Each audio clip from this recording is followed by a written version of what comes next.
line is what goes beyond the brief. It actually does placemaking, and more importantly, it provides a new experience to a large number of people, as large as is possible. You start thinking big, maybe not in the project size, but you start thinking big as to how many more people can this serve and what could it do.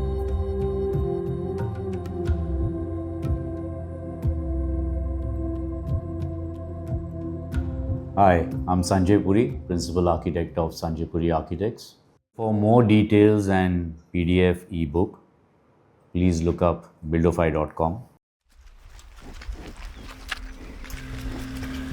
So Nokha is an entire region and it comprises totally of 144 villages. This is halfway between Jodhpur and Bikaner. These clients came to me and said, we want to make a memorial for our late father, Padmaramji Kularia. So I looked at what they had brought, and they had brought this little sketch which looked like a temple. So I said, instead of making this, because I've been coming here and I've been seeing that I've seen no place for children to play. I've seen the school which is in the vicinity, it's in a really bad condition. There's no real space for people to congregate also. So I thought this is an opportunity to create something for the entire Nokha region. We were given the location of Padmaramji Kularia's last rites, which were here. So where the client originally wanted to encapsulate this within a small temple-like space. So rather than enclosing that, we thought, let's make this the focus and build something around it like this. So the first idea started exactly with this art. And then we expanded on it, saying that let's merge it to the ground on one side, widen it up to the other, and then make it something like this where it kind of spirals up.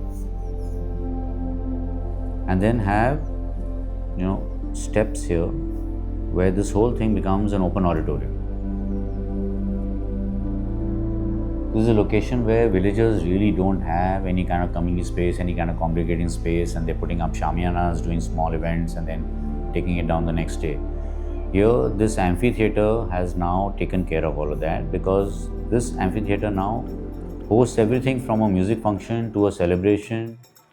So lots of activities are happening here, and this has literally become a place where villagers from surrounding areas are just coming together to spend the evening here.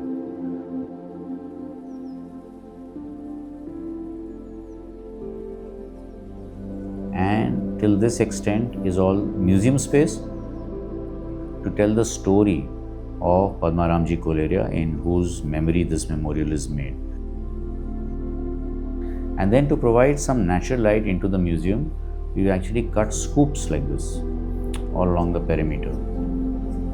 And these scoops provide light coming in indirectly into the museum.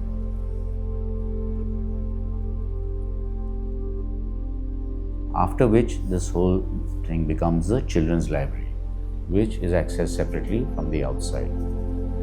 So within these 144 villages, there are a number of schools. But if you visit those schools, you'll realize that these schools have got barely any facilities. And none of these schools have a proper library. So here, because we've created this library has opened that whole, opportunity to learn for each one of those schools in the region.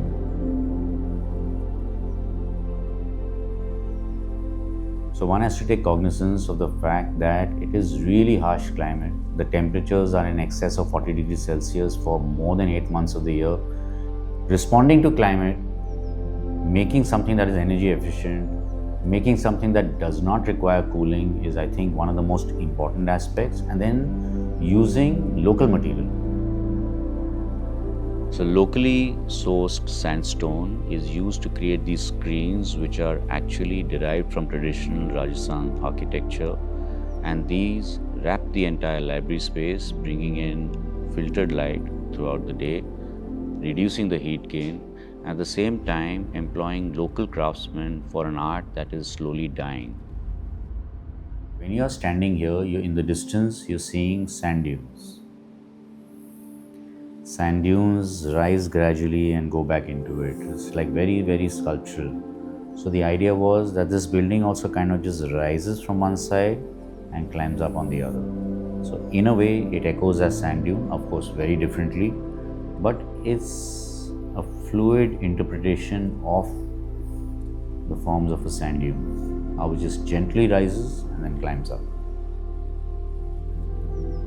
And this is why we also split this into two different curvatures, where one is slightly steeper than the other.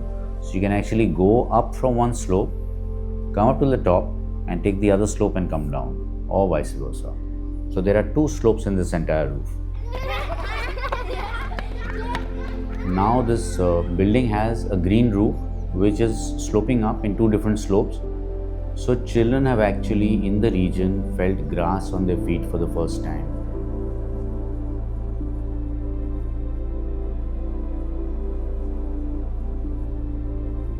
So the built building, if you count built up area, is just within this, which is translates to exactly about 9,000 square feet.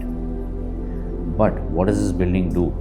It generates 5 times the usable area by virtue of this space, the central open auditorium being 36,000 square feet, a rooftop garden of 9,000 square feet. So that makes it 9,000 built up area, 9,000 garden area and 36,000 square feet of open auditorium space. So this is an example of how literally a small footprint, 9,000 square feet, generates usable space which is 5 times more, 45,000 square feet. And for us in urban cities, 400-500 people is a very, very, very small number. But in the villages, 400-500 is a very large number. And 500 people visit this place on a daily basis. So it's literally become a place that brings every age group together in one small building which has a footprint of only 9,000 square feet.